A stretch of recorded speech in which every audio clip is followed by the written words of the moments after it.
My name is Wren Callahan, and I am 41 years old, and I was standing in the break room of Cascade Regional Medical Center at 7:14 on a Tuesday morning with a paper cup of coffee that had gone cold somewhere around the 40-minute mark, staring at the microwave clock because my shift ended in 13 minutes, and the only thing I was genuinely thinking about was whether the chicken in my refrigerator had turned, which tells you exactly where my head was, which is to say it was nowhere near what was about to happen. The number that called me came up as St. Vincent's Medical Center, Billings, Montana, and I registered that for about half a second before I picked up. Not as alarm, just as something to note, the way you'd mark a change in the weather moving in a direction that doesn't concern you yet. "Is this Wren Callahan?" the voice said. A woman, measured, the specific cadence of someone trained to deliver what comes next. I said yes. She said, "This is admissions at St. Vincent's. You're listed as emergency contact and medical power of attorney for Darlene Callahan." I didn't say anything for a moment. Darlene Callahan is my mother. My mother, who told me 22 months earlier, in a 3-minute phone call I still haven't deleted, that as far as she was concerned, I was dead to her. And here was a stranger from admissions reading my name off a form my mother had filled out, which meant that at some point, even after everything, my mother had either not updated those forms or chosen not to. I need you to hold that detail because it means something very different by the time we reach the end of this. And if you're new here, before I go any further, please subscribe and like this video. It's free, and it means more than you know on this side of the screen. Drop a comment and tell me where you're watching from and what time it is there. I mean that genuinely. I read every single one, and knowing you're somewhere real, a kitchen in Ohio, or a parking lot at lunch, or a bedroom at 2 in the morning, it makes it easier to say these things out loud. Now let me take you back to the beginning. I grew up in Billings, Montana, in a 3-bedroom house on the east side with 1 bathroom, a propane fireplace that worked about half the time, and a mother who organized her love the way a bank organizes credit, in tiers, with invisible conditions, and with a clear internal accounting of who had paid their debt and who hadn't. My brother Corey is 4 years older than me. He always understood instinctively how to make my mother feel like the center of whatever story was being told. And I don't say that as a judgment because it's a genuine skill, and it kept things smoother for everyone, including me. My father left when I was 9, took a job in Missoula that became a life in Missoula, and by the time I was 11, his calls had gotten sparse enough that I stopped marking time between them. My mother absorbed that departure the way she absorbed most pain. She redirected it, reshaped herself into someone who needed to be carefully maintained, and over time, that need became the operating system of the house. The story she told herself, and repeated often enough to become simply true, was that she had given everything and received very little in return. When I was 11, I overheard her on the phone with her friend Lorraine, describing Corey as the good one. She didn't know I was in the hallway. I went to my room and made a list of things I would figure out on my own. I never really stopped making those lists. I put myself through the respiratory therapy program at Billings Technical College, 2 years, self-financed through federal aid and part-time work at a grocery distribution warehouse, no help from home, and I say that not to impress you, but because the mechanics of doing it alone taught me something I would need to know later, which is that I am capable of more than the people who were supposed to see me have ever bothered to credit. I graduated, passed my boards, moved 40 minutes north to Cascade, started nights at the regional hospital, built a life that was small and functional and entirely mine. The day I passed my licensing exam, I called home and my mother said, "That's practical." That word, practical, was the word she reserved for things she respected but didn't find worth celebrating. When Corey was accepted to Montana State, she made a dinner for it, invited her church friends, wore the blue dress she kept for occasions. My certification went into a frame I hung in my apartment, and when my mother visited that fall, she didn't ask to see it. I am 41 years old, and I still hear that word sometimes, practical, in her specific voice, and feel the exact flatness it produces in my chest, like a room where someone turned the heat down. And if you have ever been the practical one, the responsible one, the one who didn't need anything, Please like this video right now, because that feeling deserves to be witnessed. I met Marcus Webb at my cousin's 4th of July party when I was 34. He was 40, broad-shouldered, dressed well for a backyard in July, and he had the particular talent of standing in the exact place where a tired and underestimated woman doesn't know she's hungry and making himself comfortable there. He worked commercial real estate, drove a clean truck, and attended Grace Fellowship Church in Billings, which had been my mother's church for 14 years. I should have thought about that detail for longer than I did. We dated 14 months, got engaged at a steakhouse outside of town, got married in a tent venue in June, and I spent the first year telling myself that the things that felt wrong were adjustment pains, the way you do when you've decided something is permanent and don't want to revisit the decision too closely.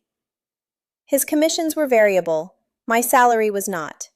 He knew this clearly, and I knew that he knew it, and we did not discuss it directly for a long time, and by the time I put a spreadsheet on the kitchen table and asked that we sit down and discuss it properly, Marcus had already been building a different conversation somewhere else. There was a phone call, 8 months before I filed for divorce. My mother called on a Tuesday evening, and her voice had something in it I couldn't name, something thinner than usual, and she said quietly, the way you say something when you're checking whether the line is private. I think I made a mistake, Rennie. I asked what she meant. She went quiet. Then she said, never mind, it was nothing. A church committee thing. She was tired. I filed it in the category of things I didn't have the bandwidth to investigate and moved on. I have thought about that phone call every day for a year and a half. My supervisor, Patrice Odom, 58 years old, 27 years in respiratory therapy, the person on our floor who can tell by how you're holding your shoulders whether you've eaten or whether something is wrong, found me in the break room 2 months after I filed, reading a text from Corey that said Marcus had been to Sunday dinner at Mom's 2 weeks running, and please just don't make this worse. Patrice read it over my shoulder without asking, and she said, very quietly, in the voice she uses for things that matter, that man is not finished with you. I put my phone in my pocket and finished my cold coffee. The call from my mother came on a Wednesday in February while I was driving home from a 12-hour night shift. It lasted 3 minutes and 14 seconds, and she told me I had always been selfish, and she told me Marcus had shown her more family than I ever had, and she said that as far as she was concerned, I was dead to her. I sat at a gas station on Route 87 for 11 minutes. I know because I checked the clock when I pulled over and again when I pulled back out. I did not call her back. I did not write a letter. I did not drive to her house. I said, okay, Mom, and I hung up first, and I drove home, and I made dinner, and I went to bed with the curtain pulled. That was 22 months ago. And then admissions at St. Vincent's called, and the woman on the phone told me my mother had had a cardiac event and was asking for me, and I looked at my cold coffee and my hospital badge and the microwave clock, and something that had been very still inside me for a very long time started to move. I called Patrice from the break room and told her I had to go to Billings. She didn't ask why or whether I was sure or whether I had thought about it carefully, which is one of the many reasons I have stayed at Cascade Regional for 8 years. Because Patrice Odom reads the moment she's in and responds to what's actually there rather than what would be easier to deal with. She just said, do you need someone to cover your Thursday? I said, probably. She said, drive safe. I changed out of my scrubs and then put them back on because I had driven to work and I didn't have anything else in my locker and I didn't have time to go back to my apartment, which meant I drove 4 hours south in my work clothes with a water bottle and half a bag of pretzels, which is not how I would have chosen to arrive, but there's something I understand about arriving in your scrubs that I didn't have the language for yet. You show up as what you are. You don't dress for a performance you didn't agree to.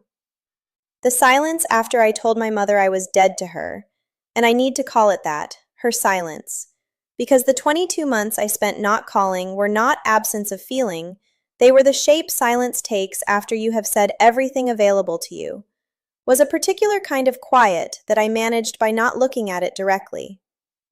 I stopped driving down her street on the way into work. I stopped updating her on the things she would have once asked about because she was no longer asking.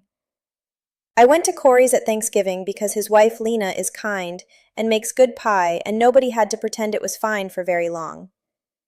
I ran my 4 miles before every night shift, and I went to work, and I did my job, and I made it through. What I did not do, and what I know now I should have done, is ask any questions. I got a text from my Aunt Beverly the previous spring, Darlene's younger sister, that said, in the middle of a longer message about family news, that Darlene seemed confused about some paperwork at Christmas, but when Bev had tried to follow up, Darlene said it was all handled. I read it. I thought, my mother has always been bad with paperwork, and she has always had Marcus nearby to handle things for her now. I closed the text. I was still thinking about that text when I pulled into the parking structure at St. Vincent's. The hospital smelled the way hospitals smell when you don't work in them, antiseptic and institutional and slightly like grief. And I had to remind myself that I work in a hospital, that I know how this building functions, that I am not a helpless person walking into an overwhelming place. I checked in at admissions, and the woman at the desk gave me a blue folder and asked me to confirm my relationship to the patient, and I said, daughter. The word felt strange in my mouth in the way that true things sometimes do when you haven't said them out loud in a long time. Inside the folder, a patient summary, a medication list, a surgical consent form, and a sheet listing emergency contacts and the patient's primary care physician. And clipped to the back of the contact sheet, not filed neatly, just clipped, like someone had attached it to the folder without reading it closely, was a letter from a financial advisory firm. It was addressed to Marcus Webb, in care of Darlene Callahan. The subject line referenced a co-investment vehicle and a withdrawal authorization. The date was 4 months ago. I stood in the admissions corridor for about 10 seconds. I looked at the letter. I looked at the date. I thought about my aunt's text about paperwork. I thought about the phone call in February, the one with the thin voice, the one about a mistake. And something that had been abstract and unnameable in the back of my head for 2 years quietly arranged itself into a shape I could see. Before I spoke to anyone, before I asked a single question, I took out my cell phone and photographed every page in that blue folder. Then I texted the date and time to myself, so there was a record.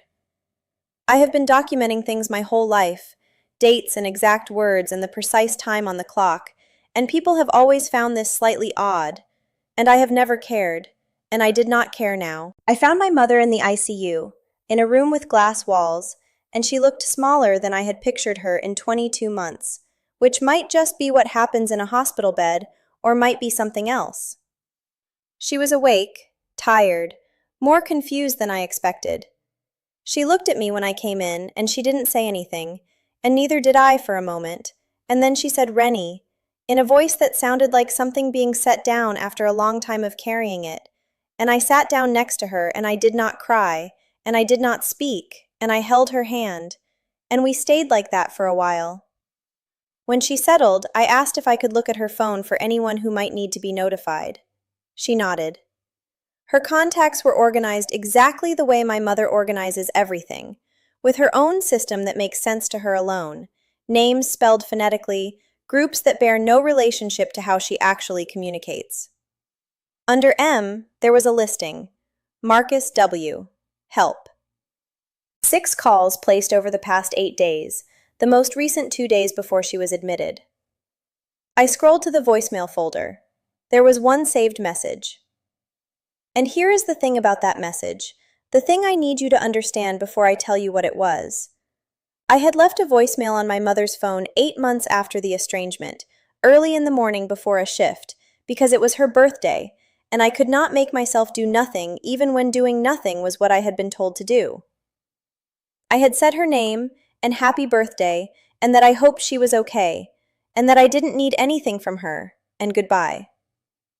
I had not expected her to answer, and she had not answered, and I had categorized it as a stone dropped into water, and moved on. The saved message in her voicemail was mine, and the play count was 12. I put the phone down on the blanket next to her, and I looked at the ceiling, and for a moment the whole shape of it, the 12 plays, the Marcus W. help, the withdrawal authorization, the thin voice saying, I think I made a mistake, fit together the way things do when you've been looking at them sideways for a long time, and then finally look straight. She had not let me go. She had listened to my voice 12 times. She had been calling for help 2 days before her heart gave out. And someone had been standing between us, and I was going to find out exactly what that meant. I called an elder law attorney from the parking garage. Her name was Nina Farber, and she had been recommended by the hospital's own patient advocate when I called to ask about my POA responsibilities, which is a thing I knew to do because I work in healthcare, and I understand what those documents mean. I explained what I had found. Nina said, "Send me the photos tonight. Don't discuss the documents with anyone at the hospital until I've looked at them." I sent the photos. She called back within the hour. She said, "This is worth looking at carefully." I went back to my mother's room, and I sat in the chair beside the bed, and my mother slept, and the monitors beeped their quiet, regular rhythms, and I watched her chest rise and fall with the familiarity of someone who has spent 8 years watching chests rise and fall in rooms like this. She looked like herself, my mother, the one who made pot roast at Christmas and sang in the choir at Grace Fellowship, and called Corey first for everything, and told me I was practical, and told me I was dead to her. She looked like someone I had always loved who had caused me an enormous amount of pain, and those two things existed in the same room without resolving each other, which is how I have always understood the truth to work. In the morning, I met with the hospital social worker. Her name was Barbara Elston. I brought my phone. I said, "I need to ask some questions about my mother's financial situation, and I have some documents I'd like to walk you through." Barbara Elston looked at the photos on my screen, and then she looked at me, and then she picked up her desk phone, and I knew, from the way she held it, what kind of call she was about to make. The call Barbara made was to Adult Protective Services, which I had anticipated, and which I want to explain something about, because when you hear those words, Adult Protective Services, if you haven't worked in healthcare, it can sound alarming in a way that makes people hesitate, makes people think about family and loyalty, and whether they're doing something that can't be undone. I didn't hesitate.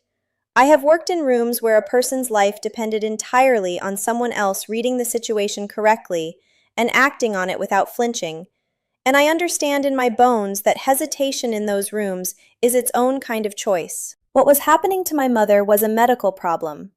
I was going to treat it like one. Nina Farber, the elder law attorney, was on the phone with me by 8:30 in the morning, and we walked through the documents together.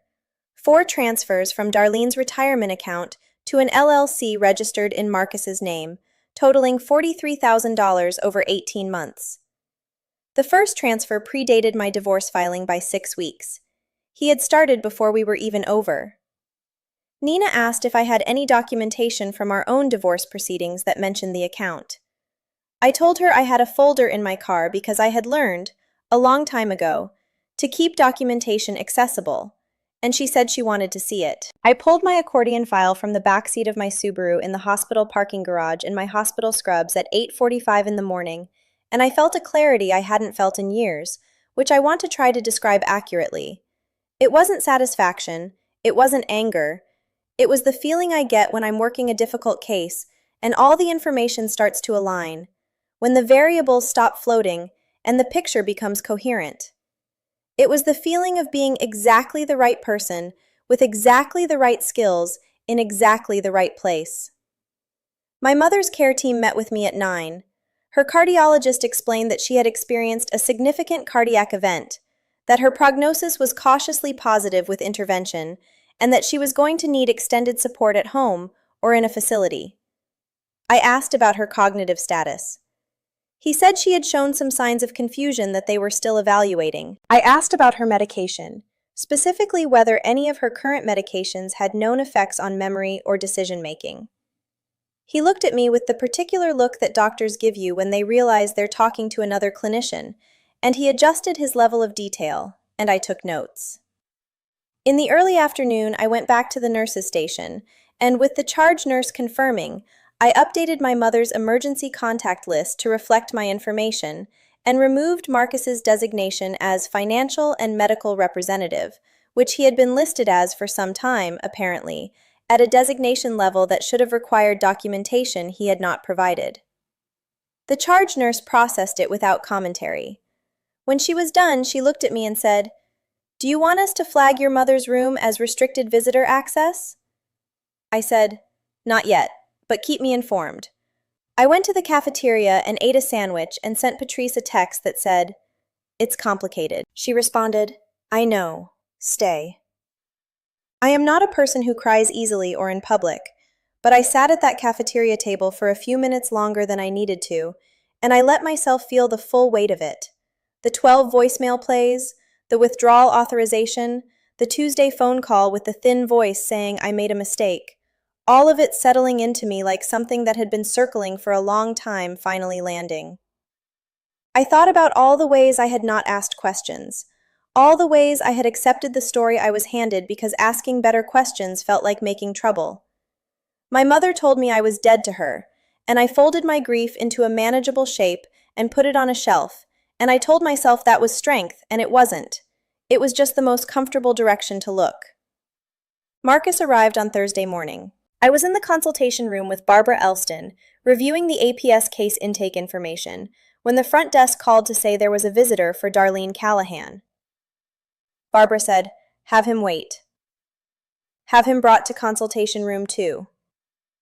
He came in the way he always came into rooms, with his presence already prepared, shoulders relaxed, the handshake energy going even without a handshake to complete it.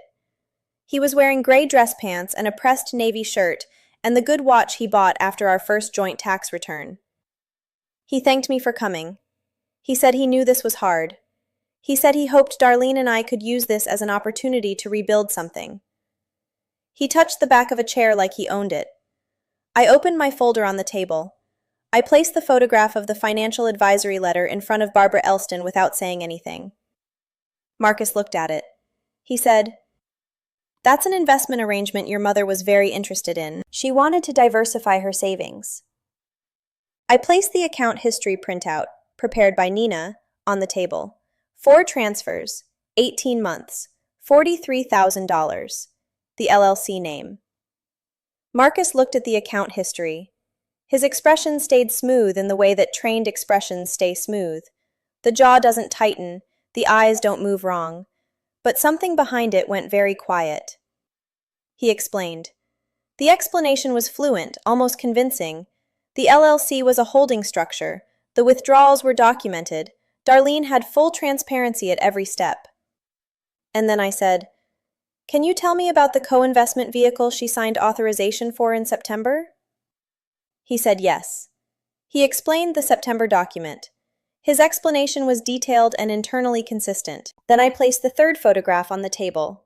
The internal record from Nina's document search, showing that the LLC Marcus had named, had been registered in his name alone 4 months before my divorce filing, with no documentation of Darlene's co-ownership anywhere in the state filing.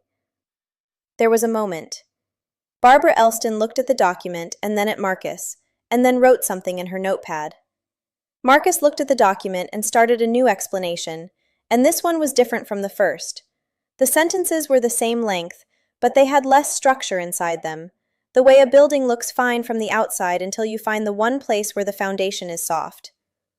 The thing I want to tell you about what happened next is that it wasn't dramatic in the way that I think part of me, the part that had been carrying this weight for 2 years, might have needed it to be. He did not break down. He did not confess or apologize or reveal himself completely. He went still. The performance ran out of air, and what was left was a man sitting in a consultation room in a pressed shirt, and he looked tired.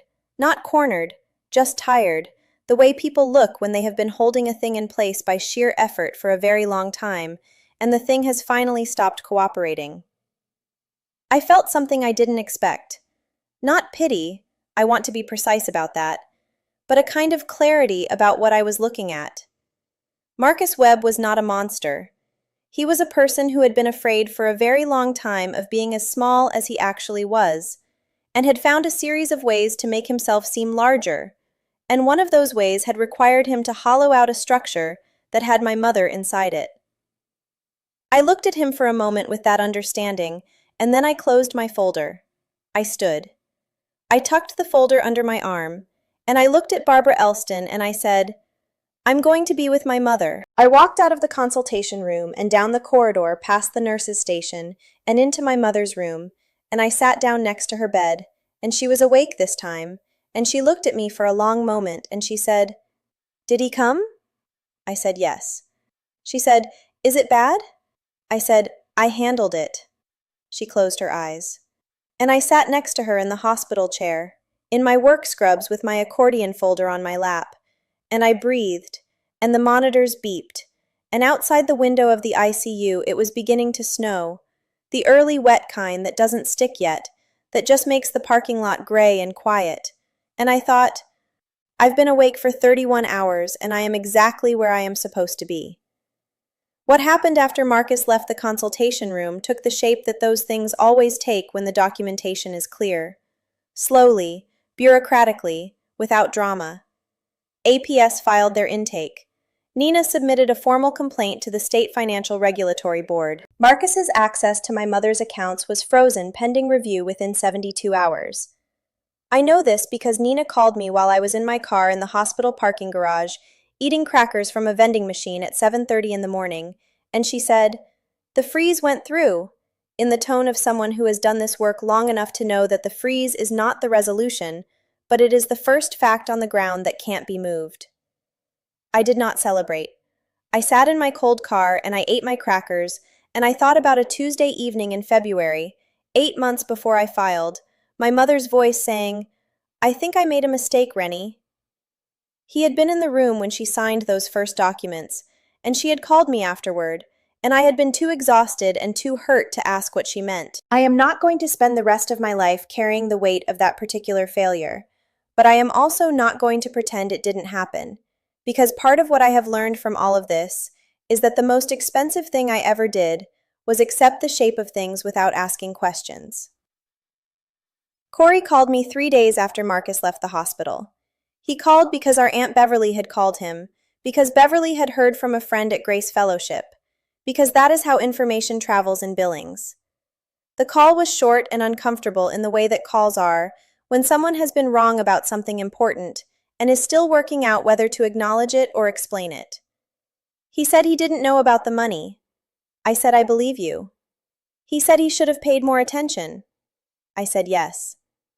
And then there was a silence, and he said, "She was always harder on you than she should have been." It was the truest thing my brother has ever said to me, and he said it quietly, in the voice he uses when he's being honest instead of careful. And I held it for a moment before I said thank you. That was enough. Some reconciliations happen in one sentence.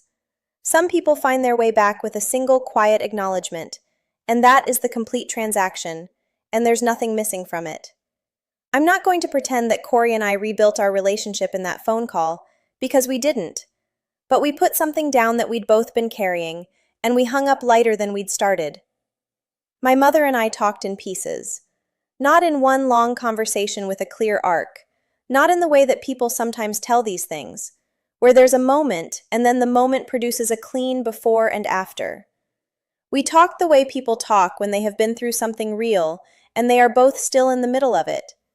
She did not apologize in one complete sentence. She said things, over 3 weeks of afternoons in her hospital room, and then in the rehab facility she transferred to, that accumulated into something like an apology. She said she should have trusted me. She said she knew something felt wrong, and she was afraid of what it would mean to say so. She said she had been lonely, and Marcus had been so present, and she had let that mean more than it should have. She said, "I think I was afraid that if I admitted he was wrong about the money, I'd have to admit he was wrong about you." That sentence, I need you to hear that sentence, because it is the thing that I had not fully understood, which is that her believing Marcus's version of me wasn't just gullibility. It was a decision she made because the alternative required her to live inside a truth that hurt more. I don't say this to excuse it. I say it because understanding the machinery of how someone you love has hurt you is the only thing that lets you stop carrying it around and put it somewhere stable. The letter I wrote her, I wrote in the break room at Cascade Regional at 2:30 in the morning, 3 weeks after the hospital call, on a yellow legal pad I borrowed from Patrice. It was not a long letter. I wrote about the phone call, the Tuesday one, the thin voice, the mistake she'd said she made. I wrote that I understood now what she'd been trying to tell me. I wrote that I had spent 2 years rehearsing the ways I had been failed, and that I had not spent very much time at all thinking about whether she was scared, or trapped, or had been told a story about herself that she was too tired to argue with. I wrote, "You called me. 8 months before everything fell apart, you called me because part of you already knew. I'm not angry that you called. I'm only sorry I didn't ask a better question." I read it aloud to her in the rehab facility on a Saturday afternoon, and she held my hand and she didn't speak while I read. And when I finished, she said, "You were always the one who told the truth." I didn't say anything. I didn't need to. Patrice read the letter later. I'd copied it out on a clean sheet of paper and left it on her desk. Because Patrice is one of 3 people in my life I can show a real thing without it being used against me. And she read it twice and looked up and said, "There it is." Just that. I went back to work. I ran my 4 miles before my Thursday night shift, the same route I always run. Past the municipal park, up the hill on Clearwater, down past the elementary school with the portable classrooms, back along the main road with the car dealerships. And somewhere on the downhill part, between the school and the road, I noticed something I don't always notice. The sky was doing the specific thing it does in Montana in late October, where it's navy at the top and yellow at the horizon, and the color gradient between them is something you can't plan or replicate. And I ran through it, and I let myself feel it, which is something I have not always been able to do. My mother and I will not be what we might have been.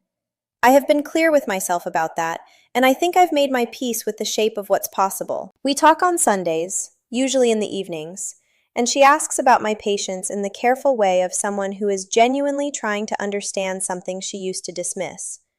And I ask about her physical therapy, and her garden, and her neighbor, Mrs. Kelso, who has been bringing her casseroles since she came home from rehab. It is real, and it is partial, and it is what we have.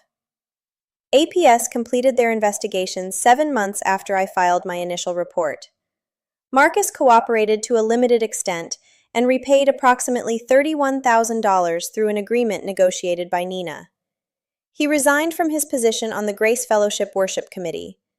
He is not in my mother's life anymore, which is not something I achieved. It's something that happened when the paperwork cleared, the way things do when the structure supporting a performance is finally removed. I am not going to tell you I have forgiven Marcus Webb.